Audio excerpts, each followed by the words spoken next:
Bonjour tout le monde, comment allez-vous?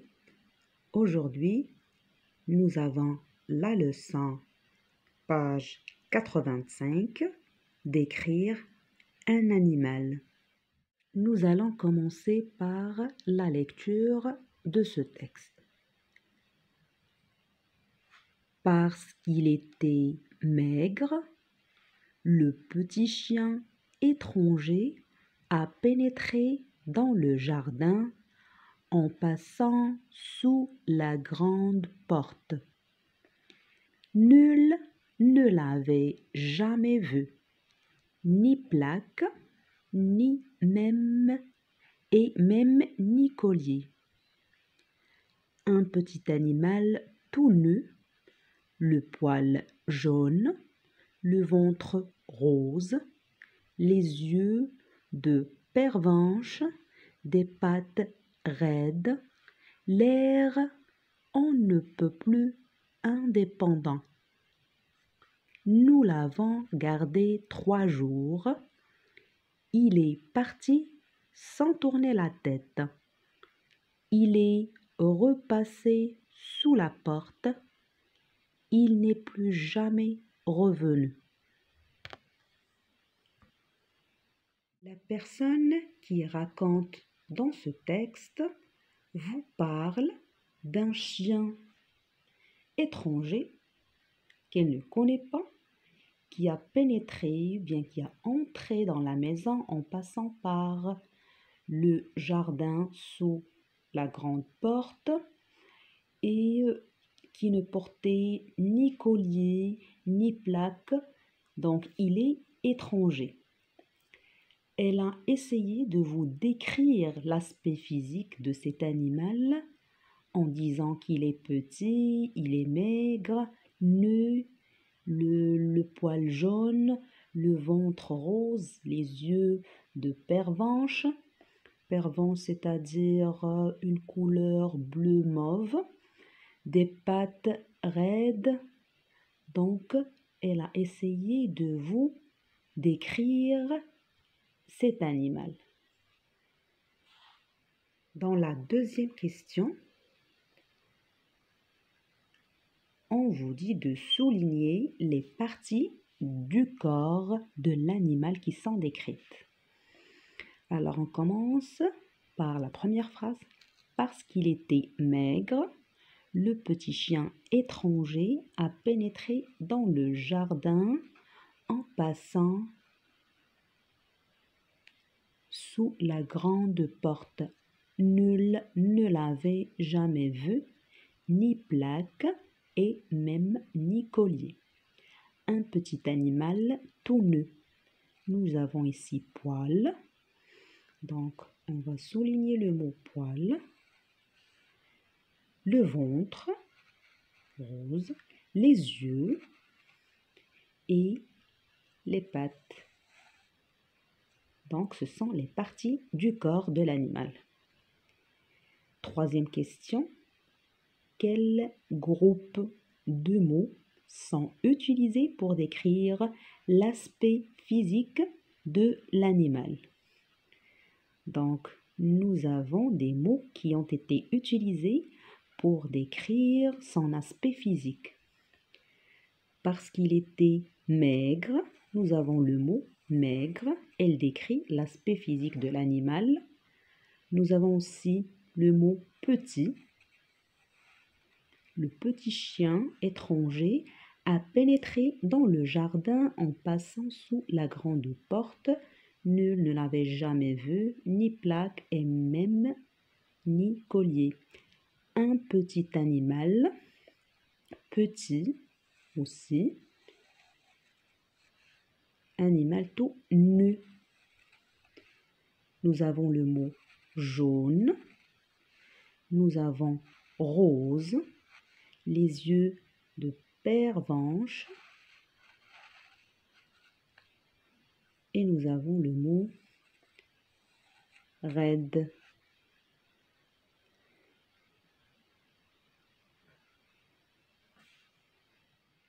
Question numéro 4. Souligne la partie de la phrase qui décrit le caractère de l'animal. Quelle est la phrase qui décrit le caractère de l'animal? Nous avons la phrase « L'air on ne peut plus indépendant ». C'est la partie qui décrit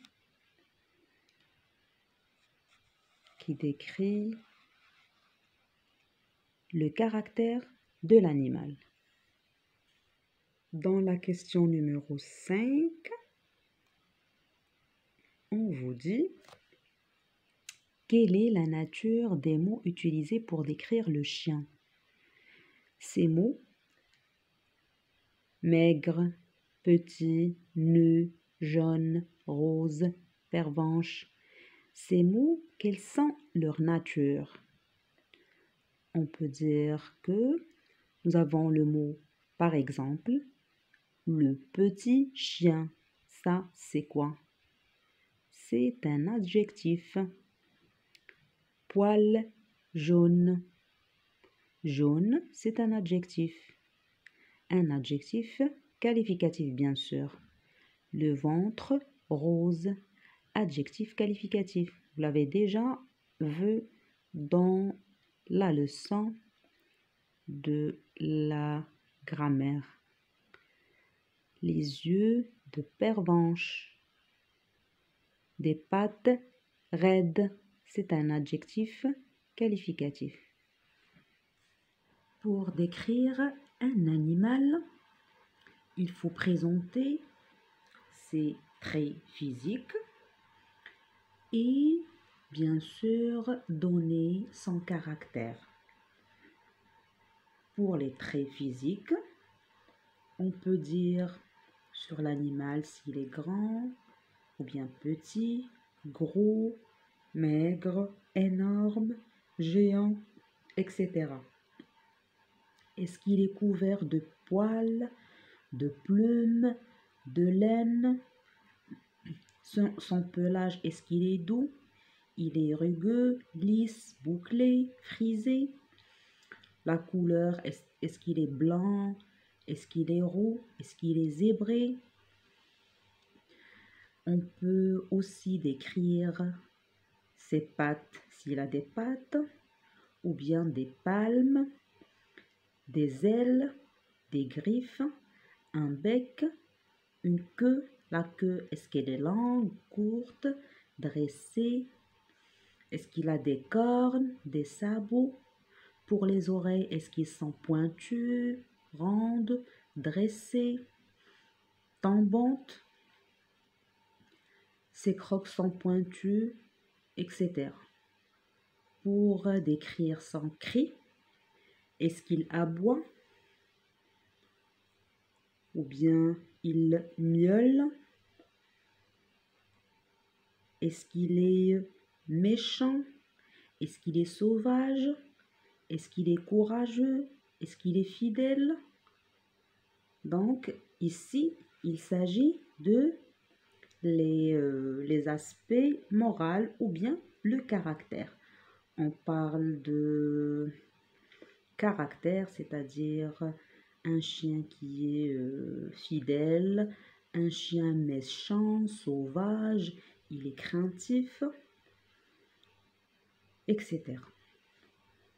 Dans l'activité numéro 1, nous avons jeu de devinette. Il faut deviner cet animal. Sur le modèle suivant, prépare par écrit une devinette et présente-la à tes camarades. Alors, je vous lis la devinette.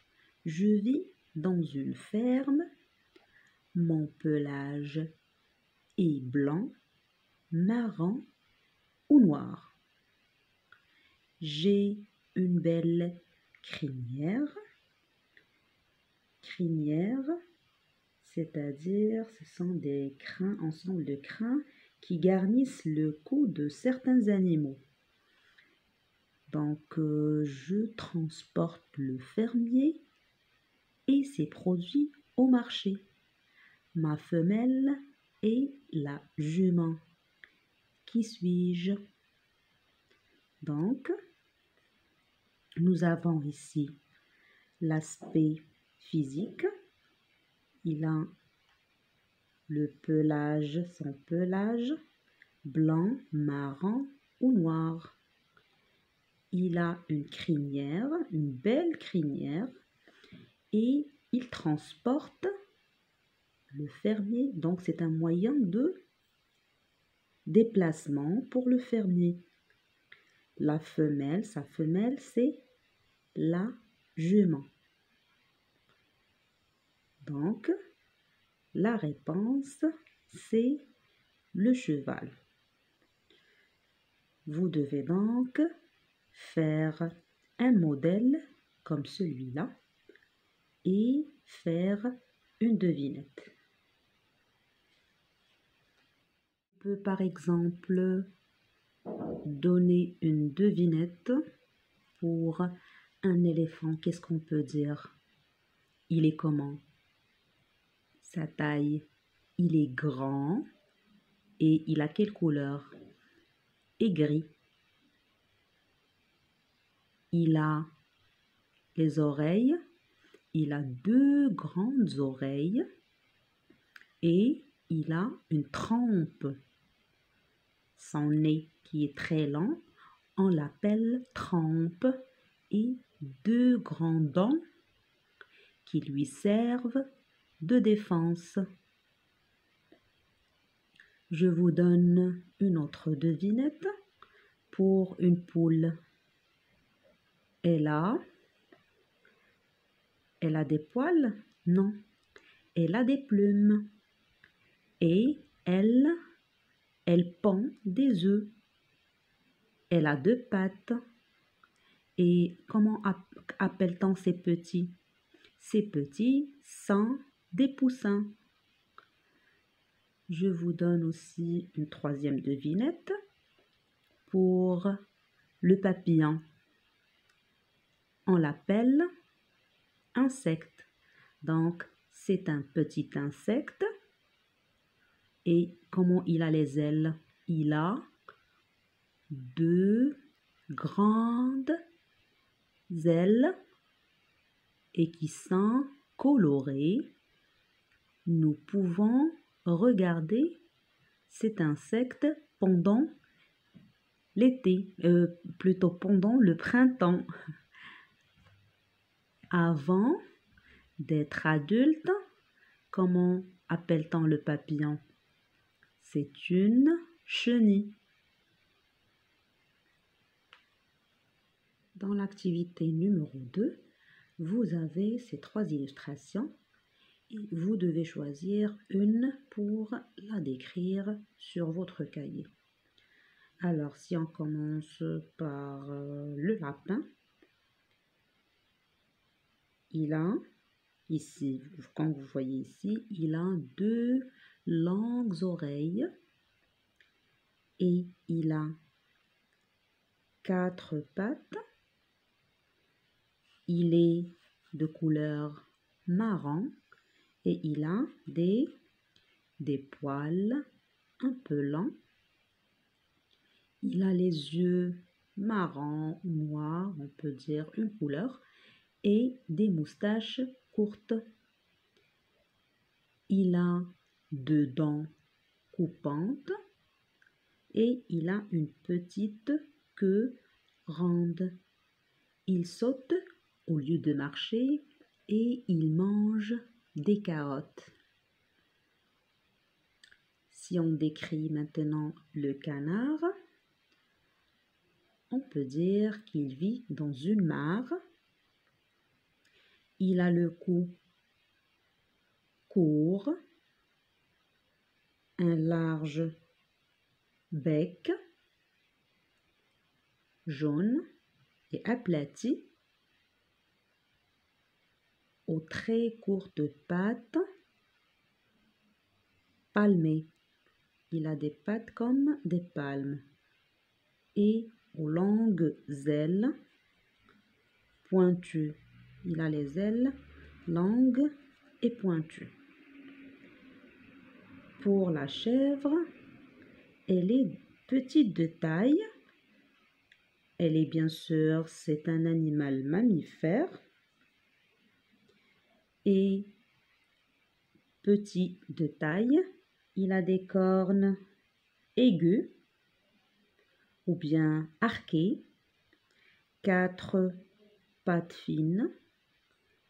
Elle se nourrit de plantes et vit particulièrement dans les montagnes. Notre leçon d'aujourd'hui arrive à sa fin. On commencera bientôt la nouvelle unité, l'unité 8. Soyez au rendez-vous.